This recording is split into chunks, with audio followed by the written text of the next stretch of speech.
তিন কলেজের প্রিন্সিপাল স্যারদেরকে আমি আশ্বস্ত করতে চাই, এই তিন কলেজ দিয়ে আপনাদের আর চিন্তার কোনো কারণ হবে না, সবাই ভাই ভাই। এবং এই তিন কলেজকে আমি এক করতে পেরে আসলে আনন্দিত।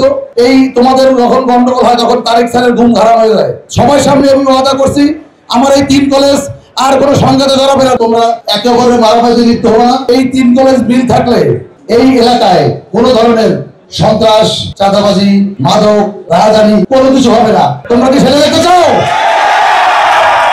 আমি মঞ্চে উপবিষ্ট তিন কলেজের প্রিন্সিপাল স্যারদেরকে আমি আশ্বস্ত করতে চাই, আপনারা, আমি যতটুকু ছাত্রদের সাথে মিশেছি, আপনারা নিশ্চিত থাকতে পারেন এই তিন কলেজ দিয়ে আপনাদের আর চিন্তার কোনো কারণ হবে না, সবাই ভাই ভাই। এবং এই তিন কলেজকে আমি এক করতে পেরে আসলে আনন্দিত।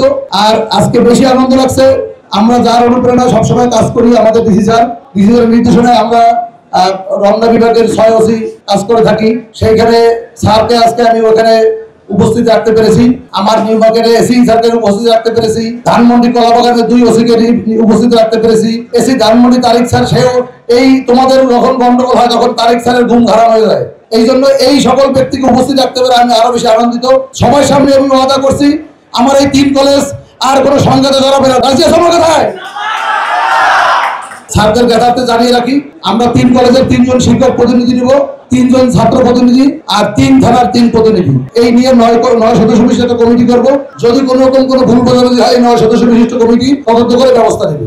আর এছাড়া তোমাদের কারোর সাথে কোনো ঝামেলা হলে আনোয়ার স্যার বলছে তোমরা স্যারদের কাছে বলবা। আর আমিও আশা করি সকল স্যারদের সাথে যোগাযোগ আছে আর বাকিটা থাকবে ইনশাআল্লাহ। আমরা সেই মোতাবেক, তোমরা একে অপরের মারামারিতে লিপ্ত হবো না।